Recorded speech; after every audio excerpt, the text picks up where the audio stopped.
Se você ainda não nos segue no canal, você é novo no canal, pedimos para que possa seguir o nosso canal e ativar o sino das notificações para estar a par das novas publicações que nós formos a fazer e partilhar com mais pessoas este nosso canal, porque poderia ajudar muita gente. Você tanto que quer concorrer para os exames de admissão, aconselhamos-lhe a seguir este canal porque tem muita coisa boa. E dizer que este conteúdo aqui pertence ao Centro de Explicação e Preparação Erlanga. Temos aí o nosso contato, que é 87 88 57 541. Este contato está disponível para WhatsApp, para chamadas e SMS. Aqui, avançando com o resumo da matriz de Biologia da 12ª classe. Aqui, num dos primeiros pontos da matriz, era para falar acerca das organelas celulares e das suas funções e identificar também as organelas celulares. Dizer que as organelas celulares, nós encontramos aqui essas estruturas que nós denominamos de ribossomos. Os ribossomas são organelas celulares que têm uma das principais funções, ou seja, a principal função, a síntese, ou seja, a produção de proteínas. Mas as proteínas que são produzidas exclusivamente pelos ribossomas, esses aqui atuam dentro da célula. Em contrapartida, encontramos outro organela celular que também produz proteínas, mas este aqui produz proteínas por causa dos ribossomas que estão aderidos à sua parede. Então, nós denominamos este organela celular de retículo endoplasmático rugoso. Ele é rugoso por causa dos ribossomas. Se nós formos ver aqui, temos essas pintinhas, essa parte. Temos aqui as pintinhas. Então, esses são ribossomas que estão aderidos à parede. Então, o que é que nós vamos ter aqui? Temos a porção lisa do retículo endoplasmático, ou seja, o retículo endoplasmático divide-se em liso e em rugoso. A parte rugosa, ele participa na síntese de proteínas e na produção de enzimas digestivas. Essas enzimas digestivas vão ser usadas pelos lisossomas.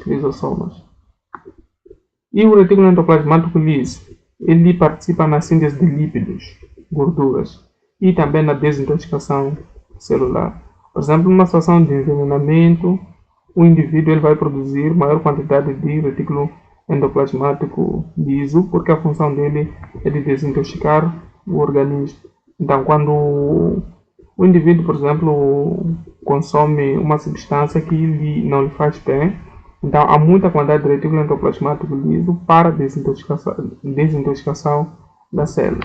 Mas isso aí estaria relacionado também com outros órgãos, teremos que ver o papel do fígado, mas vamos nos centrar apenas na questão da função. E temos aqui os lisossomas. Os lisossomas eles participam na digestão celular, ou vocês podem encontrar aí digestão intracelular, tanto faz. Então, todo o processo digestivo que ocorre ao nível das células, então ele vai ser desencadeado ao nível dos lisossomas. Temos aqui o núcleo, é um organela celular que apresenta informação genética, contém informação genética, ou seja, armazena informação genética, e este aqui é responsável por controlar toda a atividade que ocorre no nível da célula. Então, identificamos o núcleo a partir desta figura. Temos o complexo de Golgi, ele apresenta-se assim. Uma das particularidades é só ver que o complexo de Golgi ele apresenta essas saquetas aqui, essas vesículas. Então, este aqui vai receber, modificar e enviar secreções em forma de vesículas. Este aqui que realiza é o centro de embalagem da célula, também participa na formação dos lisossomas e do acrosoma. Então, temos essas particularidades do retículo do complexo de Golgi ou aparelho de Golgi. Então, este aqui é o centro de embalagem, participa na formação dos lisossomas.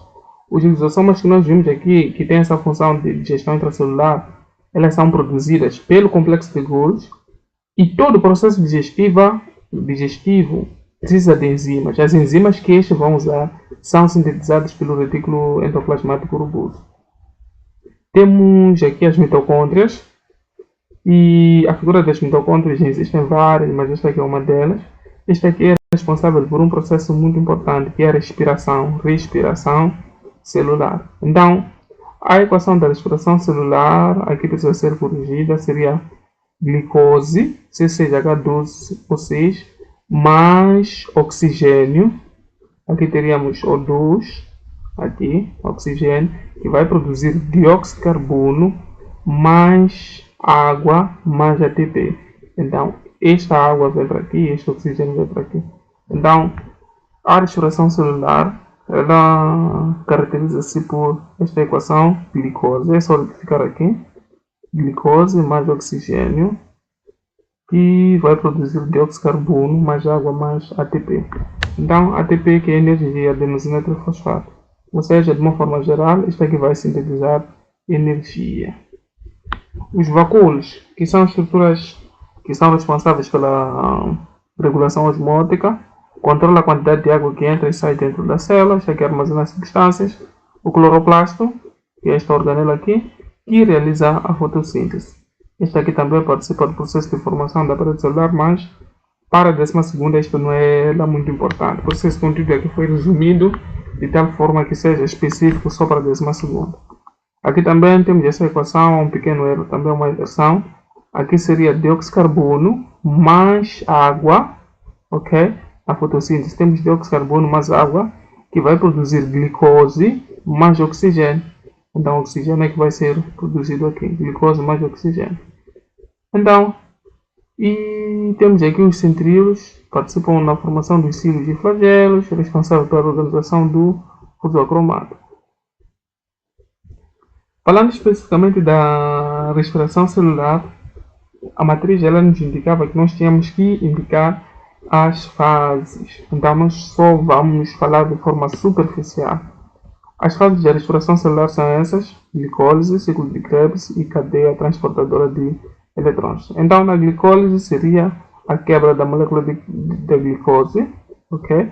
Então, existe uma quebra da molécula de glicose em piruvato que vai gerar energia e NAD, ou seja, vai gerar ATP e NAD. E temos o ciclo de Krebs, o ciclo do ácido cítrico. Então, o mais importante aqui é saber descrever, ou seja, mencionar, indicar as fases de forma sequenciada. Então, a matriz só pede para indicar. Então, se ela diz que tem que indicar, é só saber que temos glicose, ciclo de Krebs e cadeia transportadora de eletrões. As descrições não são lá muito importantes, porque a matriz diz que tem que indicar. Então, por exemplo, se for para aparecer uma questão do exame, é normal na questão aparecer qual das fases pertence, qual das fases abaixo pertence à respiração aeróbica. Então, tu vais encontrar, podem colocar glicólise, colocam ciclo de Calvin, colocam fase escura, fase clara, começam a fazer uma confusão aí só para nos trabalhar. Então, ali é só tu recorreres aquelas fases que tu sabes que são encontradas na respiração aeróbica. Então, voltar a frisar que esse conteúdo não vai ser lá muito profundo, porque estamos a resumir a matriz, aquilo que é específico para os alunos da 12ª. Então, este aqui ocorre nas mitocôndrias, produzindo ATP, NAD, FAD, libertando o CO2. Então, temos a cadeia transportadora de eletrões, que também ocorre nas mitocôndrias. Esse aqui utiliza o NAD e o FAD para produzir a energia. Mas aqui o mais importante é indicar. Para você que quer se preparar para os exames de admissão, aconselho-lhe a seguir outros vídeos. Temos aí aulas completas de biologia que tu poderás seguir. Então, de forma mais detalhada, nós aprofundamos esta matéria. Temos aqui a equação da respiração aeróbica. Ok? Temos que a respiração aeróbica porque ela ocorre na presença do oxigênio. Ou seja, temos CCH12O6 mais oxigênio, que vai produzir dióxido de carbono mais água mais 38 moléculas de ATP, ou seja, de energia. Então, esta seria a equação da respiração celular, ou seja, da respiração aeróbica. Então, esta equação representa a oxidação da glicose e libertação da energia em forma de ATP. Então também temos a fermentação, que nós temos que trazer a diferença entre uma respiração aeróbica e anaeróbica. A respiração aeróbica dizemos que é aquela que requer oxigênio para que possa ocorrer, ou seja, a aeróbica ocorre na presença do oxigênio. Então esta aqui vamos ver que ocorre na mitocôndria e gera mais ATP. A respiração anaeróbica, esta aqui ocorre na ausência de oxigênio. A anaeróbica não precisa de oxigênio para ocorrer. Então, esta aqui produz menos ATP e resulta em subprodutos como ácido lático em animais e etanol em leveduras. Mas o mais importante é que um ocorre com a presença de oxigênio e o outro na ausência de oxigênio. Um produz mais energia e o outro produz menos energia. Então, esta aqui é a aeróbica, que ocorre com oxigênio, produz mais quantidade de energia em relação a esta que é anaeróbica. Então, divisão celular, o que seria? É a fase em que a célula entra no processo de divisão. E a divisão celular encontramos mitose e meiose. Então, o que seria isso aqui? Mitose é um tipo de divisão celular em que uma célula mãe diploide se divide, dando origem a duas células filhas também diploides. Ou seja, na mitose, a célula mãe se divide e vai dar as células filhas com o mesmo número de cromossomas. Se temos uma célula com 46 cromossomas, as duas células filhas que vão ser originárias desta célula mãe também vão ter 46 cromossomas. Então, as fases da mitose. A mitose ela divide-se em 4 fases. Temos a profase, temos a metafase, temos a anafase e temos a telofase. Então, vamos descrever cada uma delas. Então, aqui na profase, aqui ocorre a formação do fuso acromático, a condensação dos cromossomas e o desaparecimento da membrana nuclear. No exame, é muito importante saber identificar as fases com base nas figuras. Então, o que nós vamos ter aqui? Na profase, existe sempre esse tracejado. A membrana nuclear ela está a desaparecer. Veja só o tracejado aqui. E essas são as fibras do fuso acromático. Ou seja, elas ainda não estão orientadas. Então, temos aqui os centríolos. Então, as fibras do fuso acromático elas estão a ser formadas. Então, são essas aqui que nós vamos ver. Depois vou explicar aqui na segunda figura. Depois da profase, temos a metafase, em que os cromossomas estão dispostos numa região central, formando uma placa equatorial. Então, isso aqui ocorre migração de centríolos para polos opostos. As fibras do fuso acromático fixam-se nos cromossomas a partir da região central denominada centrômero. Então, se tu fores a ver, temos aqui já as fibras do fuso acromático migram para polos opostos. Então, temos aqui esta fibra que foi fixada exatamente aqui no centro. Então, fixa aqui no centro do cromossomo. Então, veja só, há uma formação de uma placa equatorial. Temos aqui esta placa equatorial que foi formada aqui. Então, temos aqui a anafase, que ocorre a separação dos cromatídeos. Peço para que fixe isto. Formação dos cromatídeos, separação dos cromatídeos. O prefixo ana em biologia quer dizer separação. Então aqui temos uma separação dos cromatídeos homólogos, ou seja, cromatídeos irmãos. Então, cromatídeos irmãos migrando para polos opostos. Então, temos aqui os cromatídeos. Se tu estás a ver na figura cá atrás, cada cromossoma ele é formado por um cromatídeo, outro cromatídeo. Quando esses se juntam para formar um X, chamamos de cromossomo. Então, o que é que nós estamos a ter aqui? Temos aqui esses cromatídeos, eles se separam para polos opostos. Então, na telofase, nós temos o reaparecimento da membrana nuclear.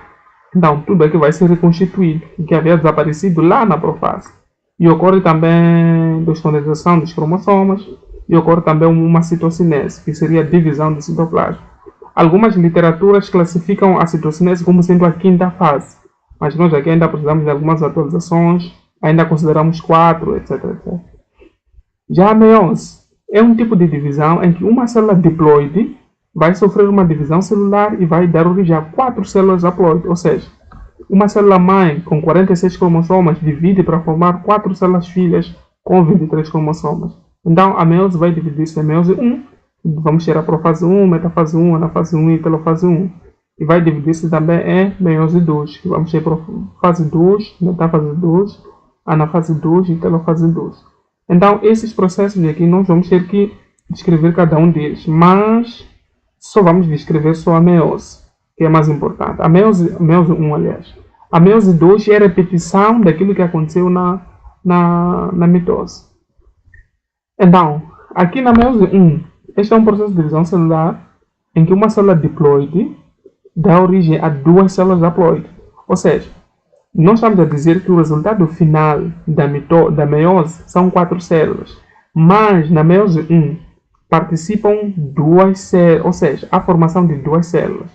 E essas 2 células, no final, voltam a entrar no processo de divisão celular. Então, vamos ter origem a 4 células. Ou seja, esta aqui é reducional, ou seja, reduz a quantidade, ou seja, tinha 46 lá cromossomas no início, a célula mãe, e vai ter 23 cromossomas. Então, esses 2 cromossomas, essas 2 células que vão ser formadas, então vão dar origem a cada uma delas, vai ter, na segunda meiose, que é a meiose 2, aliás, vai dar origem a 2 de cada. Então, totalizando vai ser 4. Então, aqui na meiose 1, temos a profase 1. Há um processo muito importante que ocorre. Tu podes não decorar isto, não fixar isto, mas tens que fixar isto aqui, que ocorre o crossing over. Então, a variabilidade genética, algumas questões, para quem quer concorrer para o exame de admissão, mas já frisei que este vídeo aqui é recomendado só para os que querem fazer o exame da 12ª classe. Então, este aqui ocorre o crossing over, que seria o emparelhamento dos cromossomas. Então, temos aqui este crossing over. Os cromossomas é como se estivessem a cruzar entre si, há uma ligação entre eles, etc, etc. Então, temos é exatamente isto aqui. Esta variabilidade genética vai ocorrer exatamente aqui.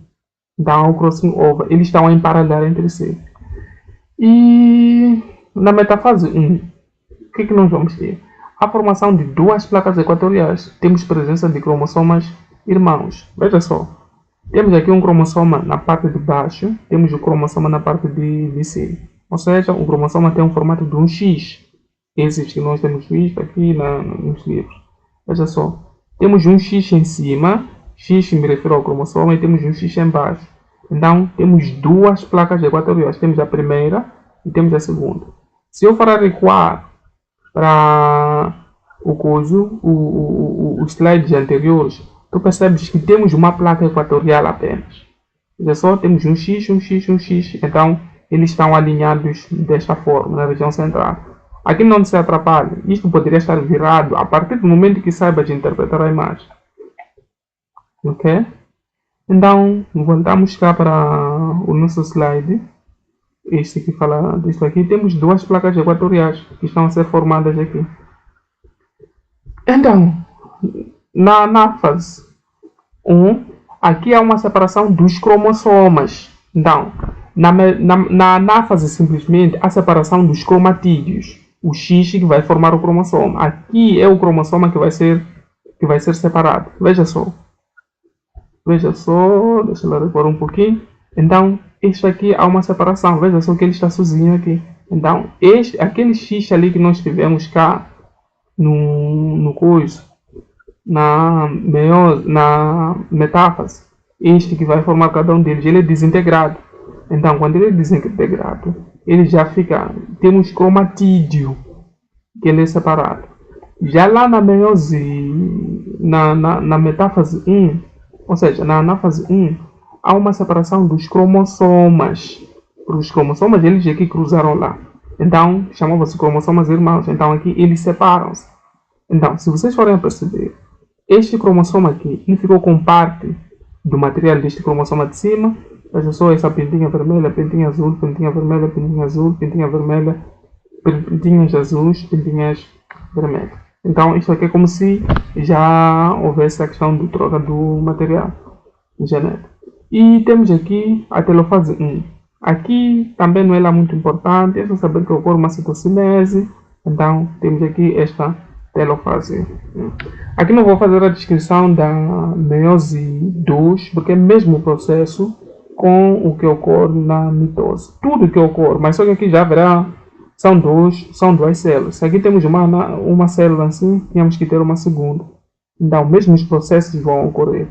E também uma outra particularidade é que lá, este aqui, por exemplo, se a célula que nós estamos a trazer lá de cima tem 46 cromossomas, já no final desta divisão, já não vai ter 46, mas sim vai ter 23 cromossomas.